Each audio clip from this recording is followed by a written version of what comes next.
So how I eat.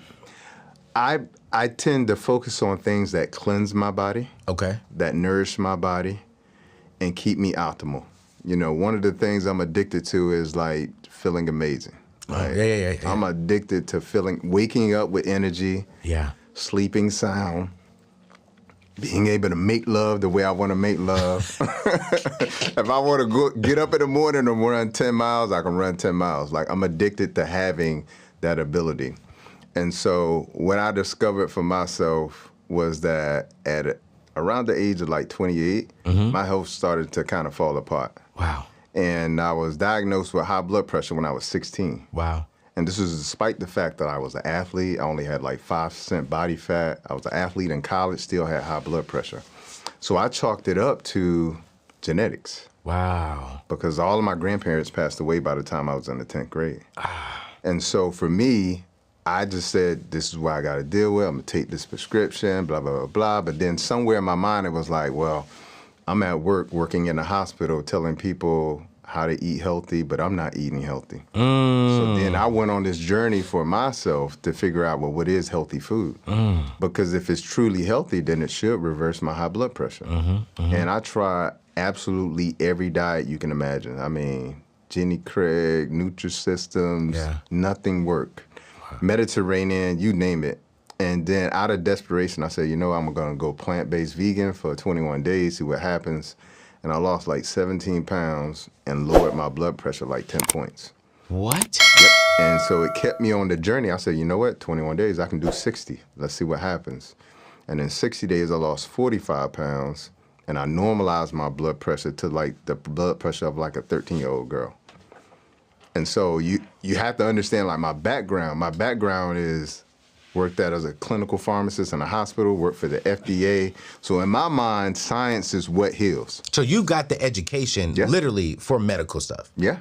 Like you went to medical school. Pharmacy school. Pharmacy school. Yeah. So got all of this knowledge about how to use medications, what they're used for, how magical they are, but you know, then I see food actually become medicine in my body. And that was the point. It was like, did I go to the wrong school? And so, but the cool thing was I started seeing, like, my patients started seeing me, and now I got a new visible neckline, and my white coat's hanging off of me, and I look at 10 years younger, and they want to know what I'm doing. Because I'm like the only black, you know, healthcare professional in my department. And so I just literally started writing plant-based prescriptions and telling them what I eat. So what I eat during the day is usually in the morning, I don't actually eat no breakfast. So I start my day off by fasting. You do? Yeah, because you got to think about it. That's why they call it breakfast. You're breaking a fast. You know, you've been asleep for at least 8 hours. Okay. Hopefully while you were asleep, you weren't like comatose, like grabbing food, putting it in your mouth. Right. So you've been fasting. Right. And so I start my day off by extending my fast a little bit longer to like 12, sometimes even 1 o'clock. For real. And then I'll have like a green smoothie. I have fruit. Okay. You know, I'm a co-owner of a fruit company. I own a farm, so I eat a lot of fruit. Sometimes a green cold-pressed juice. Okay. And then I roll into the day. I may have like a big salad. I may have a wrap. I may have some falafel. I may have like a quinoa stir fry. Everything that you eat, I can make a plant-based version of it. So if you like spaghetti, I can make plant-based meatballs. And not, you know, Beyond Meat or Impossible Meat. I was about to say, because my boy, you know, he be eating that Beyond Meat. I'm like, ugh, that thing nasty. It I look literally nasty. take plants and make it. So, I mean, everything you could put together. You love chicken? I love chicken. I got a recipe book. It's got Micken in there. Wow. So it's made from mushrooms. So you don't start eating until about 12 o'clock? Yep. When do you stop eating?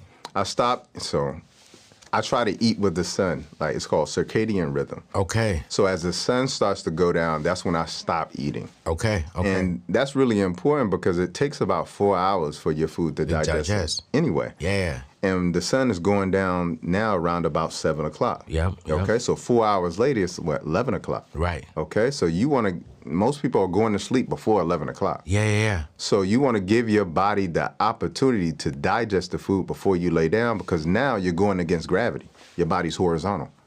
Okay, makes sense? Makes sense. And so as a result, now, if you eat before the sun goes down, now your body has digested the food. And instead of you having unrestful sleep, because most people are having unrestful sleep, because instead of them resting, their body is digesting. Ooh. And digestion takes the most energy of any system in our body.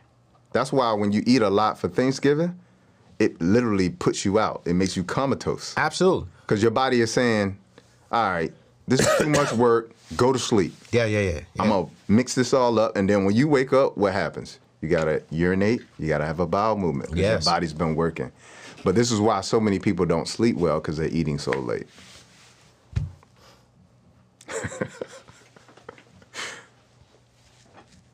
Make sense? So because you wake up in the morning, you got to go, sit on the grace the throne for a little while. Every morning. Doesn't mean that's a good thing.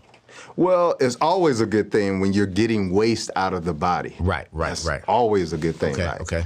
Like my friends joke with me because I celebrate. I'm like, okay, I got a bowel movement. But for me, I'm like, it's not only what you take in, is what you can eliminate too. Ooh. Because if it stays in your body, the longer it stays in your body, it begins to rot and ferment. And as it rots and ferment, that food is no longer usable. None of the nutrients can be usable. So, I mean, it's always good when you have a bowel movement, but what's bad is you should not be digesting while you're resting. You should be resting, because that's when your body heals and rebuilds. Okay. But if all of that energy is shifted towards metabolism and breaking down food, the unfortunate thing is no healing can take place. No regeneration can take place.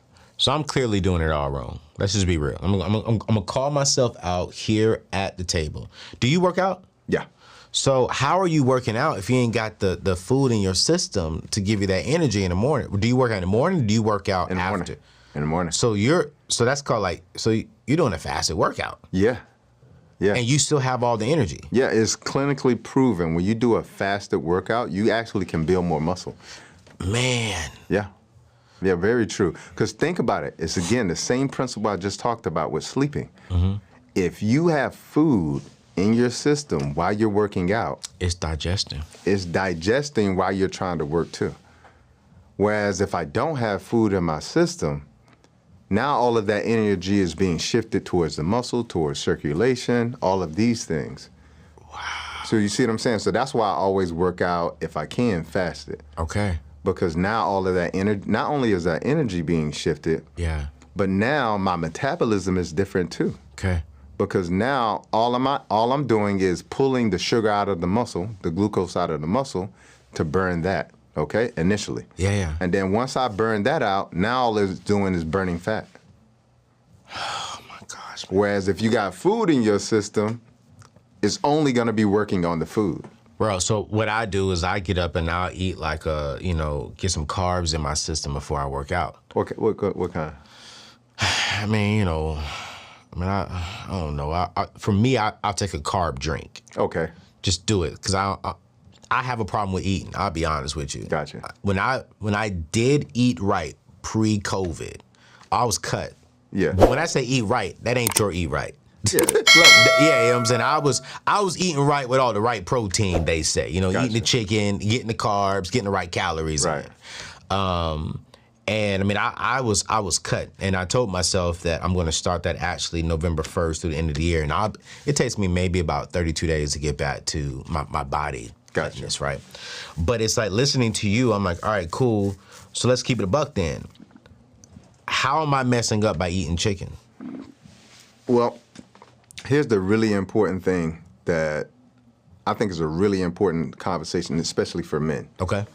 We're in a generation now where this generation of men, and unfortunately has the lowest testosterone of any men in the entire history of human species. Okay.